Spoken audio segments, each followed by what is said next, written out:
بسم اللہ الرحمن الرحیم۔ عاشورہ گزر چکا ہے اور بہت سے ہم میں سے ایسے ہمارے بہن بھائی ہیں جو سمجھتے ہیں کہ بس اب محرم تمام ہوا، یعنی جو فضائل تھے، جو ہمارے کرنے کے کام تھے، جو عبادات تھیں، جو اعمال صالحہ تھے، اب 10 محرم کے بعد سب مکمل ہو گئے۔ جبکہ حقیقت یہ ہے کہ پورا کا پورا مہینہ، جس کو آپ کہتے ہیں محرم الحرام، جس کو اللہ تعالیٰ نے اپنا مہینہ قرار دیا، یعنی خود سے نسبت دی، یوں تو ہر دن، ہر صبح، ہر شام اللہ کی ہے، اللہ کا دن ہے، لیکن اللہ نے اس کو منسوب کیا ہے، نسبت دی ہے کہ یہ میرا مہینہ ہے، جو شہر حرام ہے، اللہ کا مہینہ ہے۔ اس ماہ کو اسلامی کیلنڈر کا پہلا مہینہ قرار دے دیا گیا۔ اسلام کی جو کیلنڈر مرتب ہو رہا ہے اس کی ابتدا 12 مہینوں میں سے پہلے کی ابتدا محرم الحرام سے ہوئی کہ سیکرڈ منتھ ہے، بہت زیادہ عزت والا مہینہ ہے، اور اس کی حرمت کا عالم یہ تھا کہ مسلمان تو مسلمان، غیر مسلم اور مشرک بھی اس مہینے کی حرمت کا پاس رکھتے تھے، وہ بھی اس کو معزز و مبارک جانتے تھے، اور اس مہینے میں گناہ کرنے سے ڈرتے تھے، اپنے والد کے قاتل سے بھی بدلہ نہیں لیتے تھے اگر آنکھوں کے سامنے بھی ہو کہ مہینہ حرمت والا ہے، یہ گزر جائے گا تو بدلہ لیں گے۔ تو ذرا اندازہ لگائیے کہ یہ مہینہ تو بھی باقی ہے، اس مہینے کا ایک ایک دن ہمارے لیے اہمیت رکھتا ہے، جتنے دن باقی رہ گئے ہیں اس میں بھی کثرت سے ذکر، شکر، عبادات اور صدقہ اور خیرات کا اہتمام کیجئے۔ اور دوسری بات یہ کہ جس طرح سے اللہ تعالیٰ کسی نیک مہینے میں، مبارک دن میں عبادات کو کرنے کو بہت زیادہ پسند فرماتے ہیں، اسی طرح سے ان مبارک دنوں میں گناہ کے کرنے کا عذاب بھی بہت زیادہ ہوتا ہے۔ تو یہ بات ہمیشہ ذہن میں رکھیے کہ حرمت والا مہینہ ہے، اللہ نہ کرے اگر اس میں کوئی گناہ ہم سے ہوا، کوئی خطا ہوئی، جان بوجھ کر اللہ کے احکامات کو پامال کیا، تو اس مہینے میں گناہ بھی دگنا ہوگا، جیسے اس میں نیکی کا اجر و ثواب دگنا ہو جایا کرتا۔ تو کوشش یہی ہونی چاہیے کہ جو دن رہ گئے ہیں صدقہ کر کے، خیرات کر کے، درود پاک اہل بیت پر بھیج کر، اللہ تعالیٰ کی یاد کر کے، توبہ استغفار کر کے، اس مہینے کے جو باقی دن رہ گئے ہیں ان کی فضیلت سے بھی ہم فائدہ اٹھا سکیں۔ اچھا، اب یہاں پر ایک بات اور بھی قابل غور ہے کہ ظاہر ہے کہ سب سننے اور دیکھنے والے ہمارے بہن اور بھائی مختلف نظریات کے، مختلف قائد کے اور مختلف سیکٹ کے ان سے وابستہ ہوتے ہیں، تعلق رکھنے والے ہیں۔ عمومی طور پر جو اسلام کا مزاج ہے، ہم اللہ سے محبت کرتے ہیں، اسے اپنا خالق مالک مانتے ہیں، ہم اللہ کے حبیب کو اللہ کا آخری نبی اور رسول برحق مانتے ہیں، خاتم النبیین مانتے ہیں، اور آپ کی اطاعت کو اور آپ کے اہل بیت اطہار کی اطاعت کو ہم اپنے ایمان کا جز اور حصہ مانتے ہیں۔ یہی دین ہمارا بتاتا ہے، یہی تعلیمات مصطفیٰ صلی اللہ علیہ وسلم ہے۔ اب کچھ ہمارے بہن بھائی سبیلیں لگاتے ہیں، مجالس کا اہتمام کرتے ہیں، دیگر کام کرتے ہیں، تو ہم یہ سوچتے ہیں کہ ہم کیا کریں اگر ہمارے ہاں یہ نظریہ نہیں ہے، مجالس کا کانسیپٹ نہیں ہے یا سبیلوں کا کانسیپٹ نہیں ہے، تو ہمیں کیا کرنا چاہیے؟ تو یاد رکھیے کہ رسول اللہ صلی اللہ علیہ وسلم کی جو سنت مبارکہ ہے کہ ہر وہ کام جس میں خلاف شرع کچھ نہ ہو، اللہ تعالیٰ کے احکامات کی پامالی نہ ہو اور وہ خیر کا باعث ہو، اس میں تعاون کرنا چاہیے، اسے اپنا لینا چاہیے، اس کا حصہ بن جانا چاہیے۔ اور یہی سنت مبارکہ تھی آپ صلی اللہ علیہ وسلم کی کہ مدینہ میں جب آپ نے اہل کتاب کو دیکھا کہ وہ عاشورہ کا روزہ رکھتے ہیں تو آپ صلی اللہ علیہ وسلم نے فرمایا یہ تو بڑی اچھی نیکی ہے، اور ہم تم سے زیادہ موسیٰ علیہ السلام سے نسبت رکھتے ہیں تو ہم بھی روزہ رکھیں گے۔ تو یہ جو ہمارے آپس کے اختلافات ہیں، نفرتیں ہیں، جن کو ہم ہوا دیتے ہیں، بڑھاتے ہیں، اپنا عمل درست ہو نہ ہو، نماز پڑھیں نہ پڑھیں، بس ایک دوسرے کے اوپر ہم کامنٹس دینے، ایک دوسرے کو ہم نیچا دکھانے کی، اپنے آپ کو متقی اور دیندار ثابت کرنے کی کوششیں کرتے ہیں، یہ ہمارے ایمان کو تباہ کر دیں گی، یہ ہمارے اتحاد کو پارا پارا کر دیں گی۔ یہ جو رسول اللہ صلی اللہ علیہ وسلم نے فرمایا تھا نا کہ تمہاری ہوا اکھڑ جائے گی، تو یہ ہمارے اندر پھوٹ ڈال دیں گی۔ تو کوشش یہ کریں کہ ایک دوسرے کے نیکی کے کاموں میں تعاون کریں۔ باقی اللہ ہم سب کو ہدایت دے، ہم سب کو صراط مستقیم پر چلنے، قائم رہنے کی توفیق عطا فرمائے، اپنے نبی و اہل بیت اطہار کی سنتوں پر، طریقوں پر، ان کے جو معاملات تھے، ان کی جو زندگی کا انداز تھا، اس پر عمل کرنے اور اسے اپنانے کی ہم سب کو بھی توفیق عطا فرمائے۔ لیکن نیکی کے کاموں میں شمولیت کرنا، میں تو یہی کہوں گی کہ میرے نبی کی سنت ہے، جہاں بھی کار خیر ہو اس میں تعاون کیا کریں، اس میں حصہ لیا کریں، اور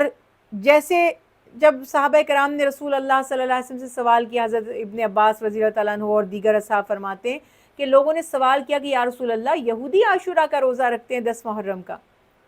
ہم بھی رکھیں گے تو ہمارا اور ان کا عمل تو ایک جیسا ہو جائے گا. تو آپ نے مسکرا کر فرمایا کہ تم 2 روزے رکھ لیا کرو.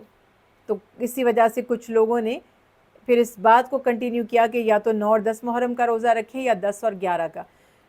اصول یہاں پر کیا سمجھ آیا کہ آپ اور زیادہ نیکی کر لیں. اگر آپ یہ دکھانا چاہتے ہیں کہ ہم الگ ہیں تو آپ نیکی زیادہ کر کے اپنی یونٹی اور اپنی یونیکنس جو ہے اس کو بالکل ہائی لائٹ کر سکتے ہیں. مگر بس یاد رکھیں کہ نیکی کے کاموں میں تعاون کرنا قرآن کا حکم بھی ہے، وَتَعَاوَنُوا عَلَى الْبِرِّ وَالتَّقْوَى وَلَا تَعَاوَنُوا عَلَى الْإِثْمِ وَالْعُدْوَانِ، کہ نیکی اور پرہیزگاری کے کاموں میں ایک دوسرے سے تعاون کرو اور گناہ اور زیادتی کے کاموں میں تعاون نہ کرو.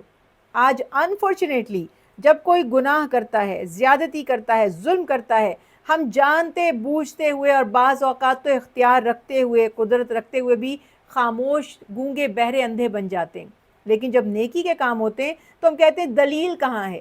ثبوت کہاں ہے.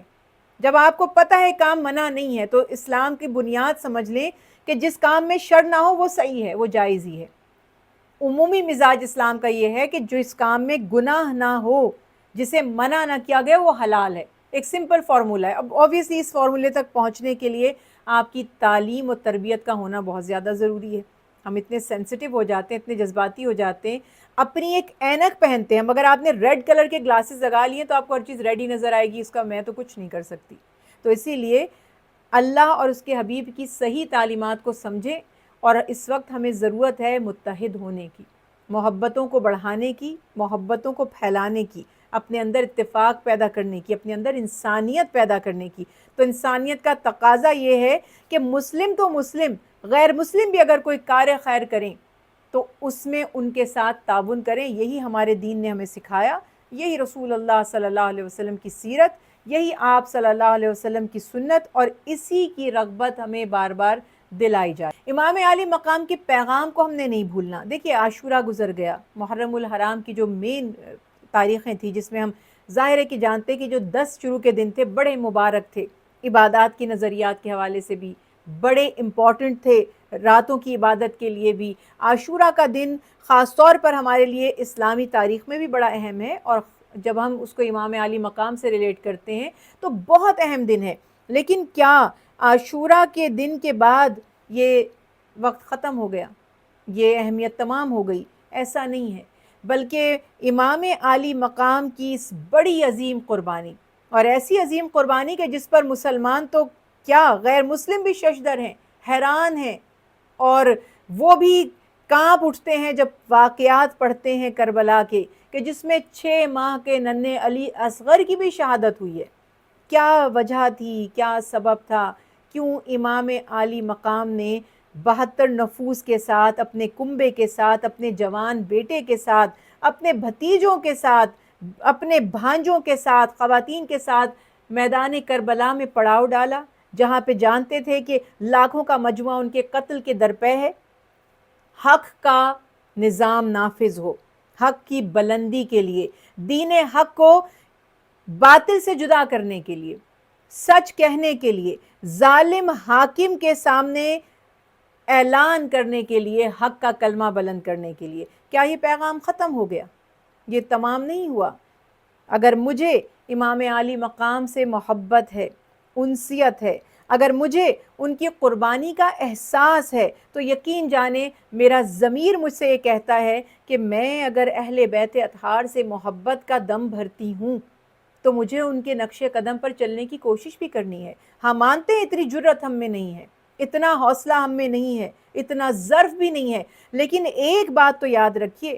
کہ جب اللہ کے حبیب نے بھی فرما دیا کہ ظالم حاکم کے سامنے کلمہ حق کہنا سب سے بڑا جہاد ہے. اگر آپ زبان سے نہیں کہہ سکتے، دل میں تو برا جانے.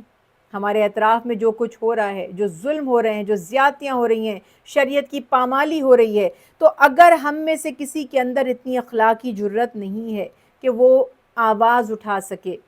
وہ احتجاج کر سکے، وہ روک سکے، سمجھا سکے، تو اتنا تو کم از کم کر سکتے ہیں نا جو ایمان کا سب سے ادنا درجہ ہے، کہ برائی کو دل میں تو برا جانیں، اس سے اپنی برات کا اظہار تو کریں کہ ہم ان کے ساتھ نہیں ہیں۔ ورنہ جب قوموں پر عذاب آتا ہے تو ظالموں کے ساتھ اس قوم پر بھی عذاب آتا ہے جو ظالم کے ظلم پر راضی رہی۔